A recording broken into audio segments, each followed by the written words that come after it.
Thank you, Mr. Speaker. Today I'm proud of my former committee of Senate Justice, Legal Affairs and Human Rights for these reports. And I want to first of all thank Omusundi Laban for having belief and faith to bring such constitutional concerns to the floor of this House. I think as a House we have an obligation to ensure that we assist the country in moving forward.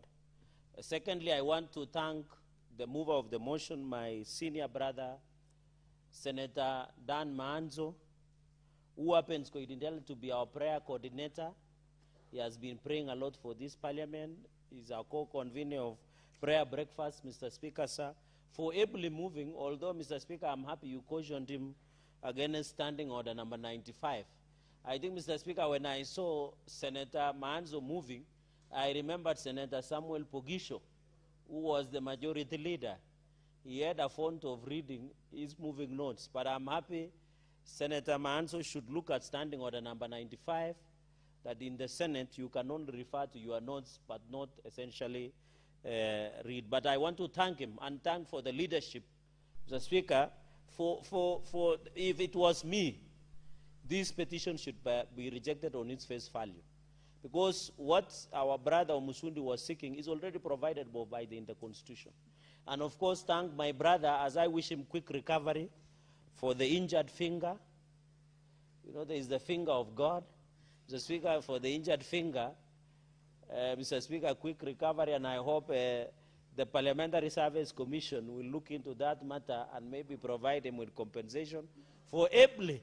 He has already, Senator Muma is informing me, he has already a medical cover. So Senator Okia Omtata, you can use your insurance medical cover provided by Parliamentary Service Commission, and the Commissioner Joyce Korir can confirm that there is active usage of insurance card should we need medical attention. But I can see the Commissioner is approaching Senator Okia Omtata for that attention. Mr. Speaker, I want to agree with the outcome of this petition because the essence, the upshot in summary, is that Omusundi wanted us to provide a citizen recall process, while the members of parliament are provided for the recall of members of parliament. But I agree with the thinking of the committee because you rejected, because under Article 144 all the way, Mr. Speaker, because I'll stand with the President, 145, it provides for the process of removal of a president. So it's already provided in the Constitution, Mr. Speaker.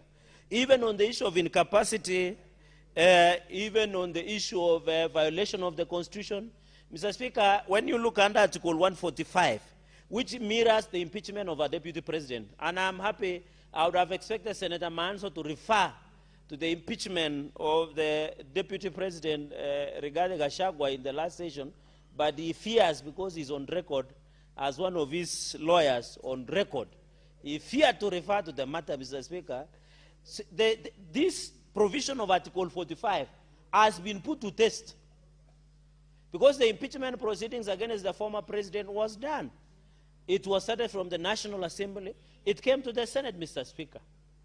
And all of us, on the charges, 11 of them, we voted to remove the former deputy president from the office based on the charges as laid out and anchored in Article 145 and, of course, the standing orders 123. And I'm happy, Mr. Speaker, when I look across the aisle, all of us supported the removal of Rigathi Gachagua, Mr. Speaker, except Senator Okia Omtata. Except Senator Okia Omtata, but Senator Edwin, Sifuna, Senator Mwaroma, all of us, including our party leader of ODM, we removed him, although they are nowadays friends. Mr. Speaker, we put to test Article 145 on the impeachment proceedings, Mr. Speaker. And because the violation of the Constitution had been put to test under Article 145. So the impeachment proceedings was put to test. It mirrors, and I want to assure Kenyans, there is no lacuna. There is no space, Mr. Speaker.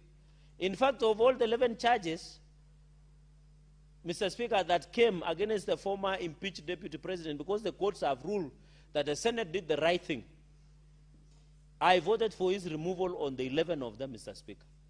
So we must be put to test that this provision of Article 145, in future, we have, and I heard my brother saying, oh, there is one term. No, there is no one term in Kenya, Mr. Speaker. All presidents have served their term. First President Mzee Kenyatta served 15 years. Moi served 24 years. Uhuru Kenyatta served 10. Kibaki served 10. And God willing, with the blessings of Kenyans, President William Ruto will serve his second and final term for 10 years up to 2032. And, Mr. Speaker, and therefore, the imagination of the provision of Article 145, 144, was to ensure that we have, in case we have a president who will want to violate the Constitution. And I'm happy, therefore I want to challenge Kenyans who are wondering, there is the law already in place. And, Mr. Speaker, this goes to the people who want to run for presidency in this country.